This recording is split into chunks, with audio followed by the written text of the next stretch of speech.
Hello, I hope y'all are having a great day. It is November 6th. And yeah, so today I am here and I'm going to be talking about uh, pretty much just the general pattern we're going to be looking at for the next week. Once again, because there's really no big events. Well, we do have a pretty big uh, event ongoing right now, but so we're going to talk about that for a bit, and then we're going to look towards next week uh, towards our next storm system. So, or really our next major, or not really major. I'm not going to use that word. I hate that word. But really our next, uh, big deal storm system. So, yeah, let's get started. We're going to start off by looking just at some temperature obs for the country here, because things are pretty interesting looking. So we'll start off with the southeast. We'll work our way up the east and to the central and the west. So these are temperatures across southeast here. We can see relatively mild across Alabama with temperatures mainly in the 60s. Across Mississippi, Louisiana, and East Texas, and even Arkansas 60s too. I don't think that this 55 right here, I think that's in Alexandria. Yeah, Alexandria, that's a lot colder than the outlying areas. That's kind of weird. Maybe it's only 55 in Alexandria. I mean, that could be real. So maybe, yeah, I mean, I'd say that's probably correct. We coming closer to Georgia and South Carolina here, where we have this storm system off the coast here, and there's some cold temperatures all the way down in the central Florida. We can see, look at these temperatures. So this is, I didn't want to click on that, but this right here is, well, I guess the Mid-Coast Regional Airport there. It's 46 degrees there. We go up. I'm pretty sure this is, yeah, it's Statesboro. 46. So mid 40s in the afternoon along in southeast Georgia. We go down into Florida here. 50 in Gainesville. And then look at these temperatures even in Orlando. Look at this. Leesburg's 55, Sanford's 59. To the south, the actual Orlando airport's at 61 right now. Kissimmee is 61. So definitely very below average, even down in the central Florida. I mean, that's a pretty chilly day. Or, yeah, it's a chilly day for Florida, especially central Florida. And we can see these 50s go all the way up into the Carolinas. All of South Carolina is pretty cold. We can see North Carolina is relatively cold, with the exception of the coast, where you have some temperatures up into the mid 60s. Now let's move up into the northeast here. Let some of these numbers load in here. I love this website, by the way. I mean, I found this about a year ago. I'm probably going to use it, this type of thing, for pretty much what I'm doing right now. PA is mainly in the 50s currently. Pretty chilly.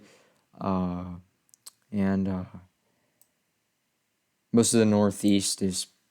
most of the coastal northeast 50s, upper 40s. Further interior, mainly 40s. Or further, I guess in the interior northeast, mainly 40s. Move over to the Midwest here.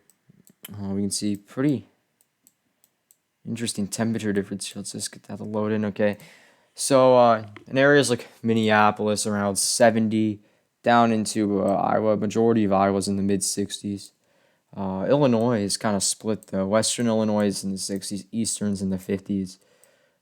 Most of Indiana and Ohio are in the 50s as well, and Michigan. And yeah, let's move to the, I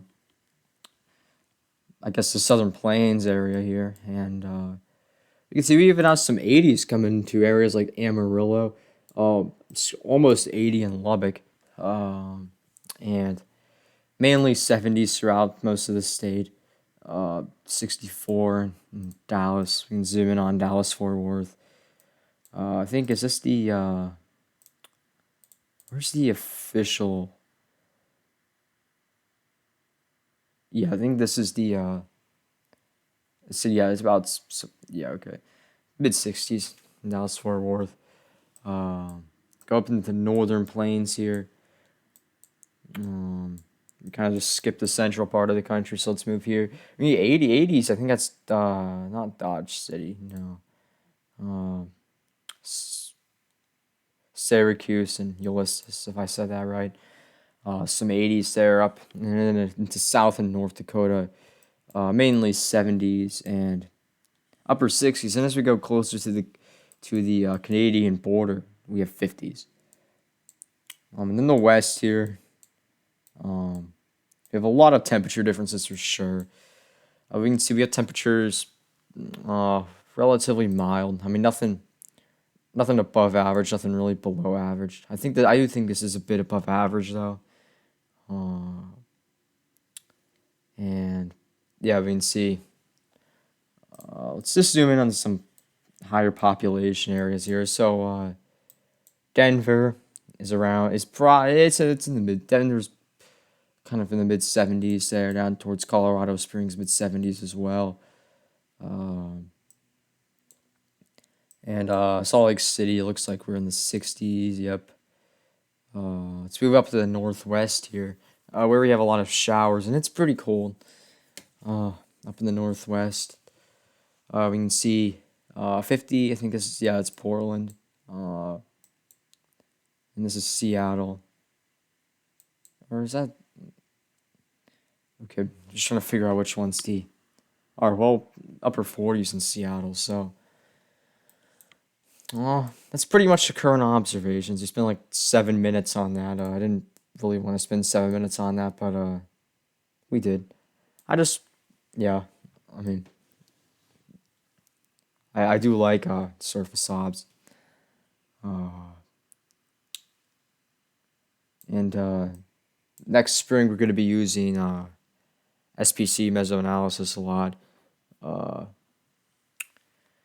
So, yeah, now let's look at the GFS here. So, today we do have a little bit of a coastal flooding event. There has been flooding in areas like Jacksonville, Charleston, and I would expect this. I mean, I do think we've had flooding for pretty much the whole, or I do think we've already had or we're gonna see flooding for a good portion of the southeast coast there. And yeah, I mean, not really much we can look at. But really the next main thing I'm going to talk about. Really, this is going to be the last thing too. Is this next storm system? We were looking at this yesterday. And this could be a pretty big snowmaker for Minnesota, Wisconsin, UP, and Michigan. Even and maybe bringing that could be a pretty big lake effect snowmaker too. And it's going to bring a lot of cold air, or it could. This is not set in stone yet. No, this is far out. This is about a week out. So right now, what we're looking at is going to change. I don't. I mean, I'm beginning to think it's not going to completely disappear. I'm beginning to think if it changes, it's just going to moderate itself more and kind of just not look as good for areas. By that I mean like instead of maybe bringing like 15-degree below average temperatures to Birmingham, it just brings like 5, which isn't really that big of a deal. But yeah, so we can see Friday afternoon. This is trended a bit quicker on the GFS here. I've noticed that. This is Friday afternoon, November 12th. We can see we have our low there. A lot of wind on the back side of this.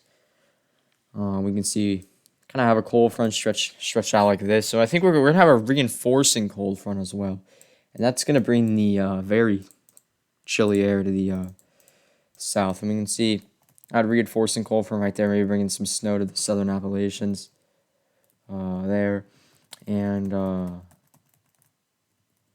yeah, I mean that's pretty much that. And it's gonna be bringing some pretty decent amounts of lake effect, and GFS also indicates this, which would be a pretty big snowmaker, but confidence about that is pretty low. As you can see, there's like no consistency. But we take a look at what was forecasted to happen Friday afternoon at this time yesterday. And this storm system has, I mean, it's been tracking, or trending a bit quicker. Mainly the cold front. It's kind of like, I mean, it's kind of hard to put this into words, but even though the low was still here, kind of yesterday, like yesterday afternoon, the GFS, or like the 12Z run yesterday, uh, had the low in practically the same position or the same location. Uh, the cold front was still further back. Looks like right here it's at it's weakening, and yeah, it's pretty much spinning out. Like we commonly see this lows kind of deepen a lot across the Midwest, and they go up into Canada and or kind of like southern Canada there, and just spin out and bring a lot of lake effect. We see that.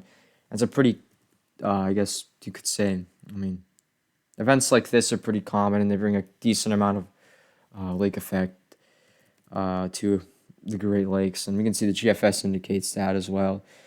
We take a look at temp anomalies, and yeah, look at this. This is Saturday afternoon, and we have very cold, or not. I mean, I guess I shouldn't say cold. Just very below average temperatures for a good portion of the central and eastern U.S. Actual temperatures here.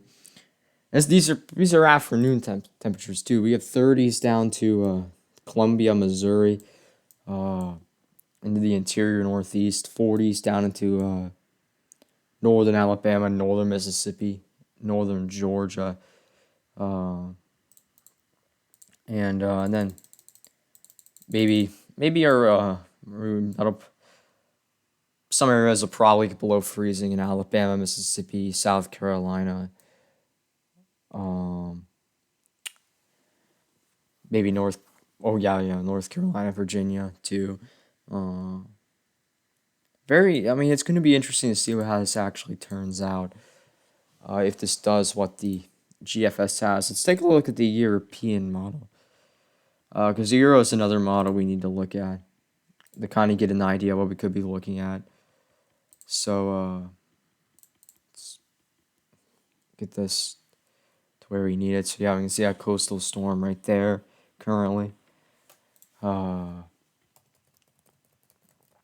Yeah, so we go out to Wednesday, we can see we have rain across the plains, and that indicates maybe, yeah, this is very interesting. This is Friday. We have our low a bit further, practically the same area. Let's just say it like that. Definitely, probably have two cold fronts with this, and very interesting. A lot of snow showers all the way down. I mean, maybe even some kind of frozen precip getting all the way down into Illinois if the Euro happens. The GFS did not have this, but the Euro does. So we'll have to see. The Euro is going pretty aggressive with this, and we can see that little. And it's not really there as much as it is in the GFS. Take a look at the temperatures with the Euro. Compare them to the GFS. So the Euro is similar. It's similar. I'll say that. I mean, that's kind of a good sign. Take a look at temperatures Friday afternoon, and let's go Saturday. That's the same day. Look that on the GFS. We can see we have below freezing temperatures all the way down to Rochester, Minnesota. 30s down in the central Illinois. 30s even still in Ohio, Columbus, Cleveland, Cincinnati, Indianapolis.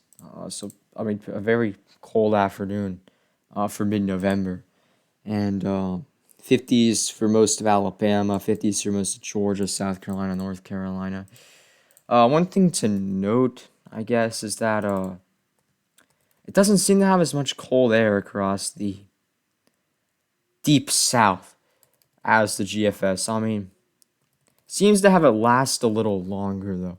So that's kind of two things to look at. It doesn't have the cold air getting as far, or okay, that's not what I want to say, but it doesn't have. Actually, let's go back to the GFS. I just want to kind of confirm this. So we can see, I mean, yeah, pretty much, I mean, very similar to the GFS, actually, surprisingly, temperature-wise. This is Saturday, this is the same time frame. But a few things to notice, it does not have the cold making it as far west.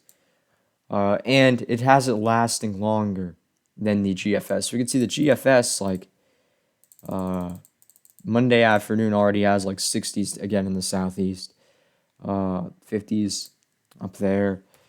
We go out to Monday afternoon, and yeah, no. I mean, we're getting up to around, I mean, close to 60 in like South Georgia, South Alabama, but about 10 degrees cooler, 5 to 10 depending on where you are, and a bit cooler, and has it lasting. European has it lasting a bit longer, so that's kind of some things to note with this. So pretty interesting storm system still.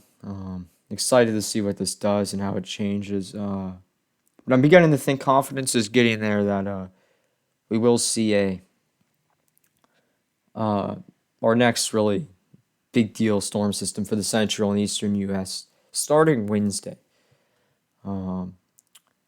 But yeah, that'll wrap up this video. I hope y'all enjoyed it. Thank you for watching. I really appreciate it. And I hope y'all have a good Saturday night tonight.